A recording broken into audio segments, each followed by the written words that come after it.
Oral questions by members. Member for West Vancouver Capilano. Mr. Speaker, every day there is another catch and release horror story. Tyler Newton is a violent, prolific offender who was convicted in the unprovoked fatal knife attack of an unsuspecting stranger on a bus. This is a dangerous high-level criminal, high-risk criminal, currently facing charges for aggravated assault and assault with a weapon. Newton has in the past blatantly and repeatedly disregarded release conditions, but shockingly, he was once again being released and is out in the community. On the weekend, the government made it clear that the Crown prosecutor agreed with his latest release, and there was no attempt by this government to keep him in custody. A complete indictment of the incoming soft-on-crime Premier's broken system. Mr. Speaker, to the Attorney General, why was Tyler Newton's right to reoffend more important to this NDP government than the right of the community to be safe?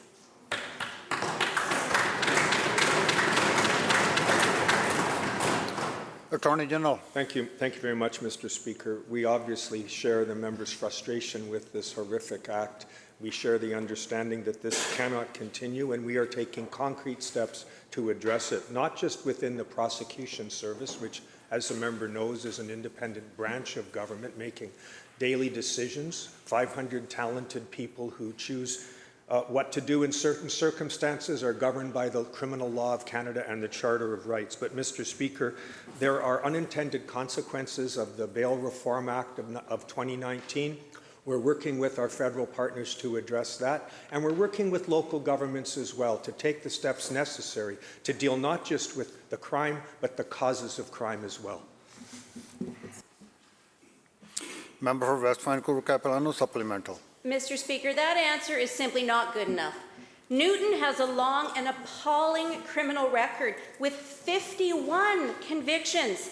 He's described in parole documents as someone with, quote, consistent disregard for the law, pro-criminal attitudes and values, and a high-risk and high-needs offender who has not mitigated that risk. He is a violent, prolific offender who has a history of blatantly violating release conditions, yet he faces no consequences. He is being released again because of the incoming soft-on-crime Premier's Catch and Release program. This is exactly why we have called for the NDP to issue a directive to Crown prosecutors that puts the rights of the community safety ahead of the criminal's right to reoffend. So, Mr. Speaker, to the Attorney General, when will the NDP scrap this incoming soft-on-crime Premier's catch and release system that keeps violent, prolific offenders like Tyler Newton out on our streets? Attorney General. Well, I thank the honourable member for the question. We are, of course, examining all concrete measures, all programs that might make a difference, Mr. Speaker. As the member knows, we commissioned an independent report that made 28 recommendations. Those recommendations are being examined very closely to see if we can come up with a comprehensive response. Mr. Speaker, it's important that we know that social investments need to be made so we can deal with the offenders as individuals. There was a program called the Prolific Offenders Management Program that managed to cut this repeat offending by 40%. The former government chose to cut it. We have reinstated that program. Mr. Speaker, in addition, there are a number of important programs that will make a difference on the street. Peer-assisted care teams with mental health experts to try to deal with those people who are suffering mental health or the consequences of addiction.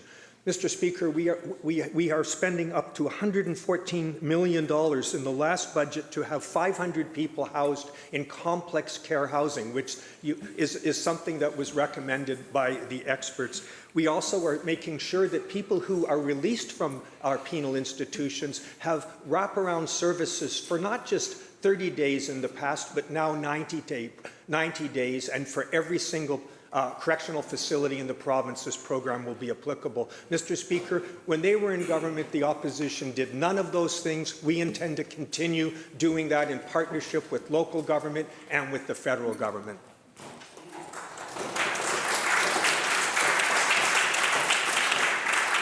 Member for Kamloops North Thompson.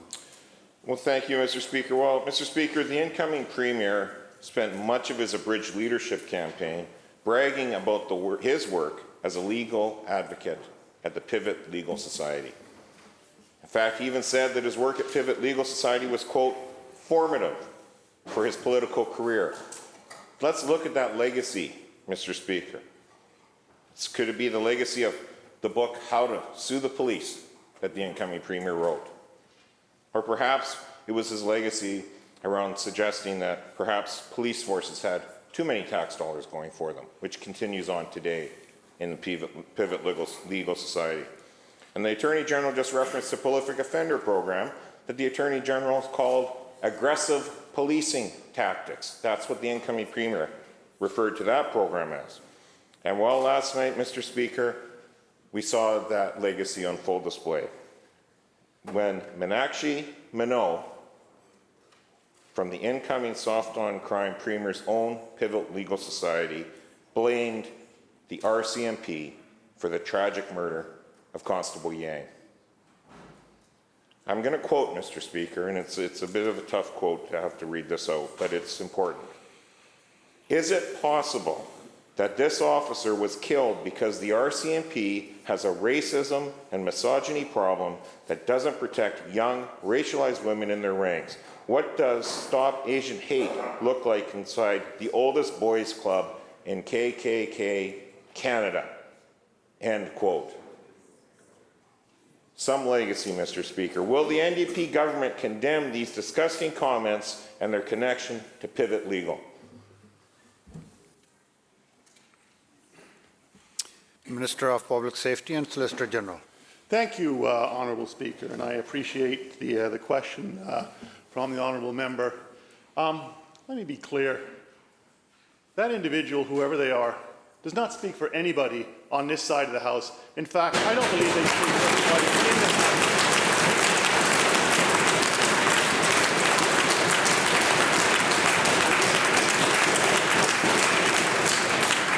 And quite frankly, given those comments and other comments I've heard from some of those individuals, they don't represent anybody other than a small group of people who are just completely, in my view, out to lunch.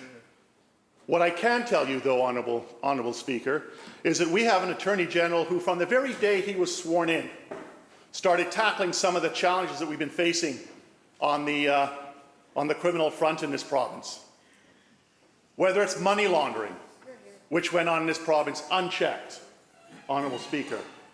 Whether it was recognizing after discussions with mayors that there needed to be changes, that what was happening in communities, was working together with mayors to find solutions, which was the Lepard-Butler report, of which 28 recommendations, 3 of them are already being implemented, Honourable Speaker, including the one that he thinks the Premier-designate does not approve of, Honourable Speaker. We're all in support of those initiatives. Every single one, every single member on this side of the House. I just hope that that side of the House will be on support of the work that we're doing to stop the challenges that are being faced by communities. Kamloops North Thompson, supplemental. Well, thank you, Mr. Speaker. But the reality is that the incoming Premier is incredibly close to Pivot Legal, and he's bragged about his work with them throughout his very brief campaign, a brief campaign that he didn't actually talk about the Lepard report. So in fact, despite what the Solicitor General says, this side of the House and the public don't actually know what the Premier-designate thinks now about the prolific offender program. We only have his work during Pivot Legal days to base that on, and his failed 5.5 years as the Attorney General, where crime and violent prolific offenders spiked in this province. Just Friday, he said that his work at Pivot Legal was formative for his political career. Now, as he's getting ready to transfer in as the Premier, after 2,000 days as the Attorney General, all we saw was an ever-increasing street disorder under his failed catch-and-release system. Now he's asking us to believe, the incoming Premier, and it sounds like the Solicitor General, that after 2,000 days of inaction, he will do something in the next 100 days. Let's hope it's do something more than just release the second edition of How to Sue the Police.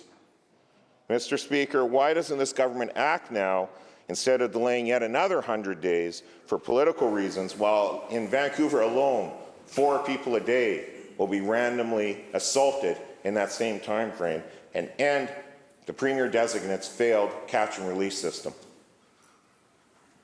Solicitor General. Thank you, Honourable Speaker. I appreciate the question from the member. I'll just make a few brief observations, Honourable Speaker. This Attorney General took action on money laundering on the very first day that he took office. He did not do what the opposition did when they sat on this side of the House, and one of their first priorities was to close courthouses around the province. How does that help the justice system, Honourable Speaker? How does that help the justice system? Did he cut funding to sexual assault centres, to community organizations that bring supports to victims, Honourable Speaker, like they did when they sat on this side of the House? No, Honourable Speaker. We saw the funding for those things increased. When mayors came and said, we've got problems with social disorder and increasing criminal activity in our streets, he said, look, we want to work with you on what potential solutions are. That's why that report was commissioned. That's why those recommendations were put in place. That's why recommendations are being implemented. And one of the key things in that report is there needs to be changes at the federal level. We made sure that that was put on front and centre on the agenda in Halifax with justice ministers from right across the province, Honourable Speaker. So I know one thing. I'll put my money on the incoming Premier when it comes to dealing with law and order and ensuring our streets are safe, and anything that side of the House is covered.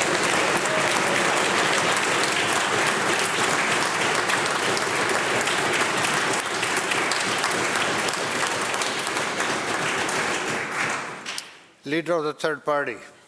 Thank you, Honourable Speaker. Bill C-22 is making its way through the Federal House of Commons right now.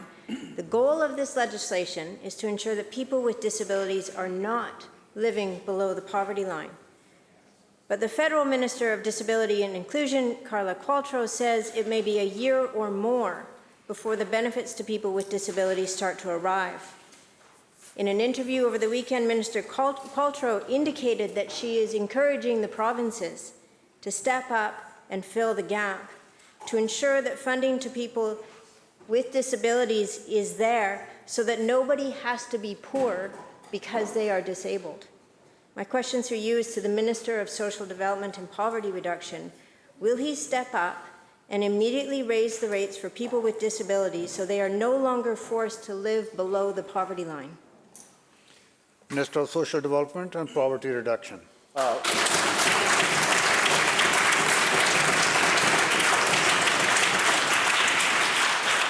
Thank you, Mr. Speaker, and I truly appreciate getting a question to deal with issues around poverty in this province.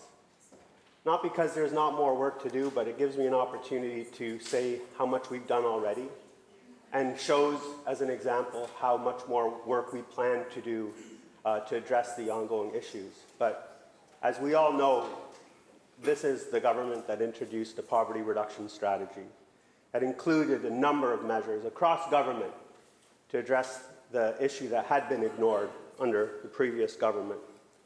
When it comes to supporting people who are living with disabilities, I'm proud to say that this was the government that introduced the Accessible BC Act. This is the government that reversed a trend from the previous government of not increasing disability assistance rates. We've increased disability assistance rates 3 times in 5 years. And yes, we have more work to do. With respect to the federal government legislation, we have a lot of questions about it.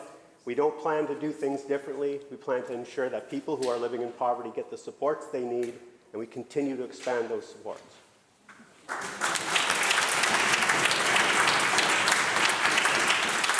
Leader of third party, supplemental. Thank you, Honourable Speaker. It will be cold comfort for people with disabilities to hear about how much has been done already. Let me speak really plainly.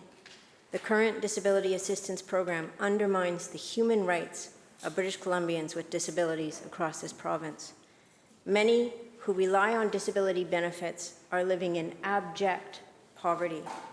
In my constituency, we've heard dozens of stories from people with disabilities who are forced to make impossible choices on a daily basis, choosing between paying their bills or their rent, buying groceries or buying medications, When one of my constituents was evicted through no fault of her own, she was unable to afford the increased market rental rates and could not access timely support through BC Housing. She was forced to seek shelter in local motels, quickly exhausted her insufficient person with disability benefits, and she went for days eating only rice because she could not afford groceries or access local food banks. The cost of living is breaking records. Rent, food, fuel prices, medication, people everywhere are struggling to stay afloat. And for people with disabilities, they're expected to live on $16,300 a year. My question is to the Minister of Social Development and Poverty Reduction. Will he increase disability rates above the poverty line in BC? Minister. I thank the member for the question again, and our goal is to continually improve the system of supports for people in this province. The increases that we implemented affecting people on income assistance and disability assistance were welcomed. We did not claw back any of the benefits that people received during the pandemic, unlike any other province. We were well known to have provided the most support for people in the province of any other jurisdiction in Canada. And that is well documented, and in fact, our approach will be to continue to take steps necessary to address the gaps. And I acknowledge that there are challenges. People are living with challenges because of worldwide inflation. We understand that that's impacting everybody, and that's why we will be continuing to find ways to ensure that people living on disability or on income assistance have the supports they need from this government. Member for Surrey White Rock. Thank you, Mr. Speaker. Over 15 months ago, the Health Minister announced he would improve ambulance response times. Things have gotten worse, not better. When Surrey resident Alison Dorchester suffered a spiral fracture, she was forced to lay on the ground in excruciating pain, waiting for an ambulance for 4 hours. She was lying in pain, screaming in agony, while her family pleaded on the phone for help. Our healthcare system has collapsed, and stories like this are happening every day. There needs to be accountability, and that accountability needs to start at the top. Will this health minister do the right thing and resign?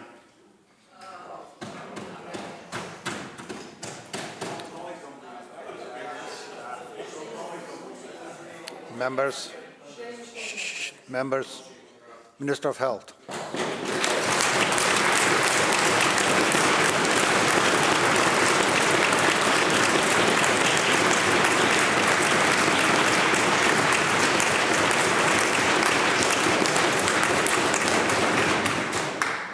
Thank you very much, Honourable Speaker. What we are doing is taking substantial action in urban BC and in rural and remote communities to increase the number of paramedics, to ensure we have full-time paramedics and not a system dependent on casual staff, which it was in 2017, to give the largest increases of any area of healthcare other than mental health and addictions to the ambulance service, to add ambulance paramedics, to increase training, to increase the number of ambulances, to increase the number of dispatchers, all of which we have done. What we are also seeing in this period of 2 public health emergencies is a dramatic increase in the number of ambulance calls. In fact, Honourable Speaker, the increase in the last few years, what are called purple and red calls, the most serious calls, has increased by 27%, dramatically above, indeed 4 times more, what one would expect with respect to the increase in population growth and an aging population. I think our ambulance paramedics do an extraordinary job, and we need to continue to take action to address the situation everywhere in BC.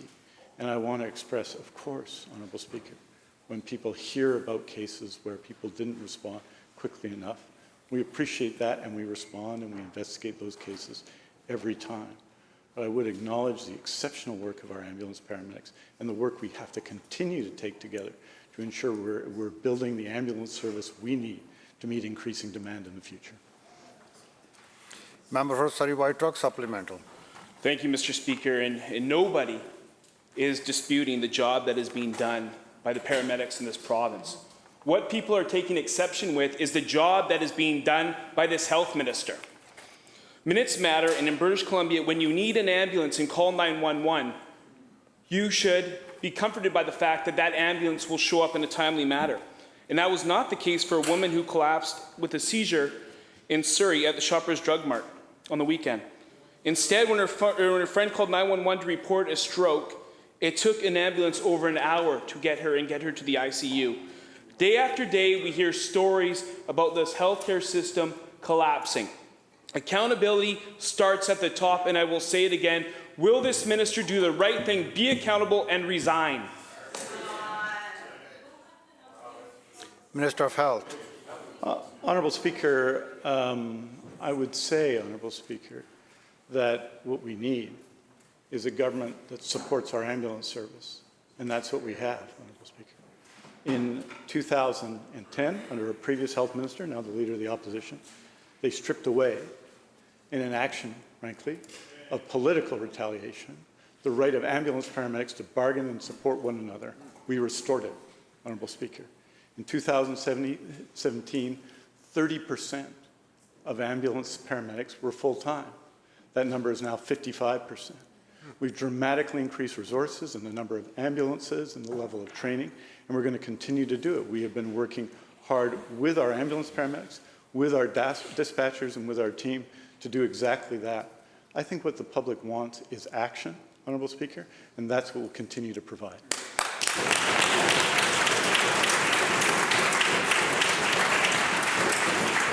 Member for Caribou Chilcotin. Well, thank you, Mr. Speaker. Certainly, the residents of this province are looking for action, but what matters to British Columbians are results and outcomes. Every single part of our healthcare system is in crisis, but there's no accountability from this minister. And if he keeps his job, it's obviously more of the same from the soon-to-be Premier, who has yet to have a single idea on healthcare. Mr. Speaker, he has been campaigning for months and hasn't presented a single health policy idea, not one. Meanwhile, the system collapses and people are suffering. On Saturday, hundreds gathered on the front lawn of this legislature as people came to talk to family doctors and get advice. Providing field medicine under a tent like something out of a war zone. That should not be the state of our medical system. Mr. Speaker, it's absolutely unacceptable. Will this health minister finally do the right thing, accept responsibility for his government's appalling failure to deliver the health care that British Columbians need, and resign today? Minister of Health. Thank you very much, Honourable Speaker. I would say, Honourable Speaker, that what people require is the kind of commitment to public health care that the government has shown, Honourable Speaker.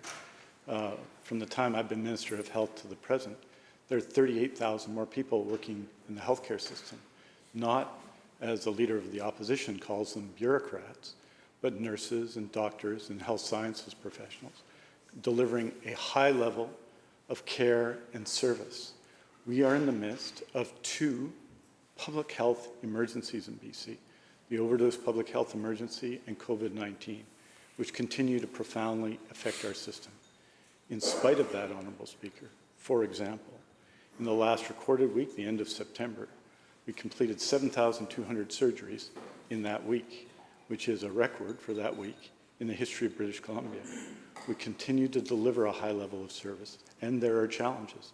And that's why in the area of primary care, because I think that's what the member was talking about in his question, that means providing new-to-practice contracts that have been welcomed by resident doctors in BC and signed in record numbers, Honourable Speaker. It means working with the doctors of BC to change the way in which we pay doctors and remunerate doctors in BC so that patients can get better access to care. It means raising standards in long-term care from a record of abject failure, Honourable Speaker, to a record where we meet the standards we as a government set. And Honourable Speaker, it means treating healthcare workers with respect everywhere in BC and allowing healthcare workers who've worked decades in the healthcare system in many cases to again get access to pensions. That is a record in which we can be proud, and our determination is to continue to make improvement to face the current challenges of public health emergencies facing our healthcare system. That's what I'm going to continue to try and do.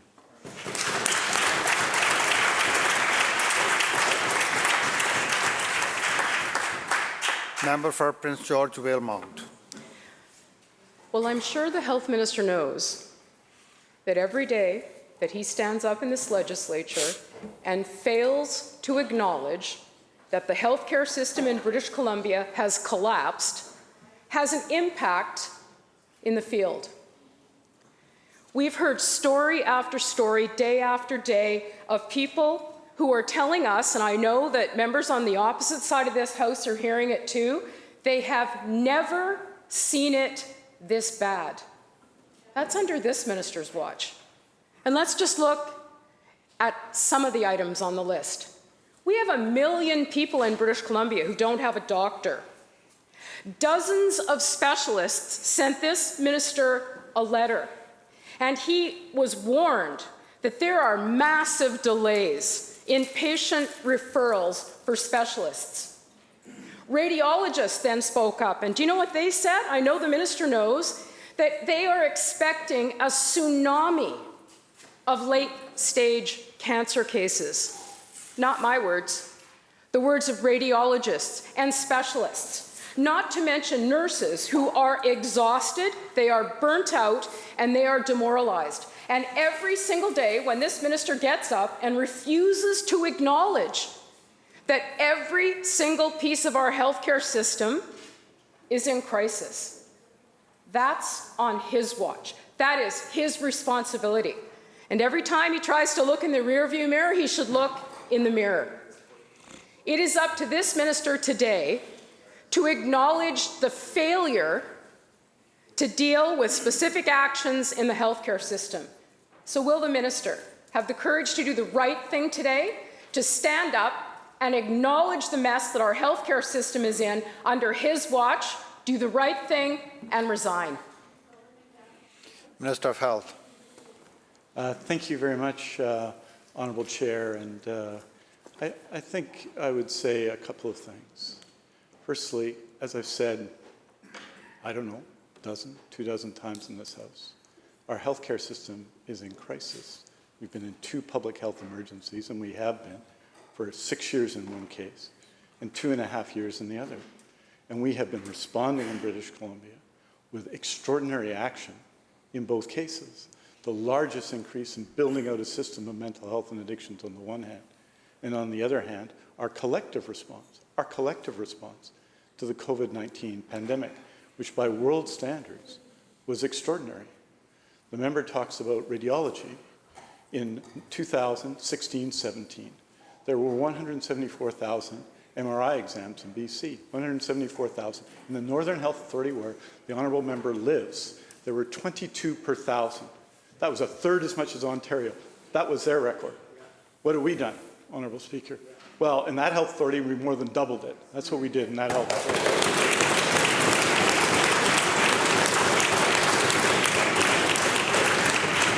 And so when radiologists say we need to do better, absolutely so. But when you go from 174,000 to 296,000, when you increase the number of CT scans by 200,000, those represent people getting care sooner, the diagnosis they need sooner, and we're going to continue to do that.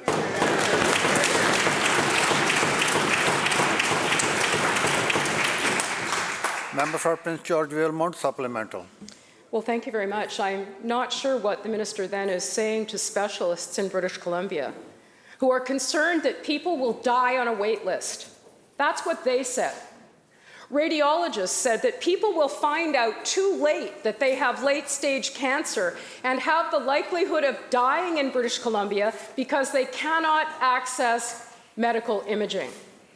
We have emergency rooms that have closed dozens of times with short notice, sending people to communities whose hospitals are also overflowing. We have hospitals on diversion. We have healthcare workers that are absolutely at the end of their limit.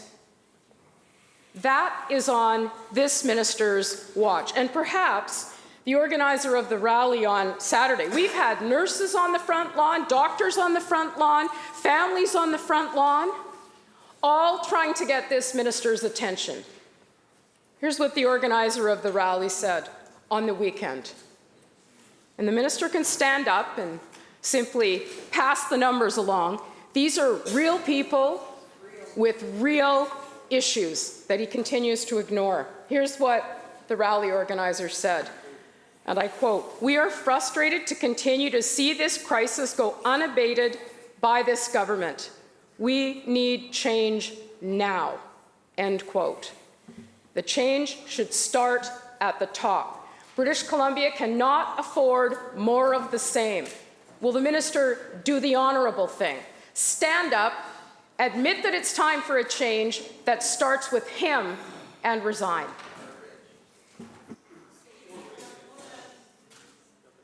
Minister of Health. More thoughtful comments from the opposition health leader, Honourable Speaker. I just want to say that when we talk about the numbers of people who've received more care since 2017, it's made a real difference in lives. I understand the opposition would be uncomfortable with the fact that on MRIs and CT scans, we are near the bottom of the problem. It's radiologists. We're talking about radiologists, Honourable Speaker, and they and everyone else would acknowledge that when you go from the bottom of the country to the top of the country, and comparing with other jurisdictions, when you go from 174,000 MRI exams to 296, when you add 17 new MRI machines to the public system, Honourable Speaker, when you add, Honourable Speaker, medical imaging, Honourable Speaker, radiologists, all of that work done by our extraordinary radiologists in BC, 174,000 exams to 296, every one of those exams, every single one is important to patients, Honourable Speaker, every one of them is important to radiologists. We've delivered 120,000 more than they were in 2017, Honourable Speaker. We went from near the bottom to near the top, and that demonstrates our commitment to public health care responses to the issues facing our country.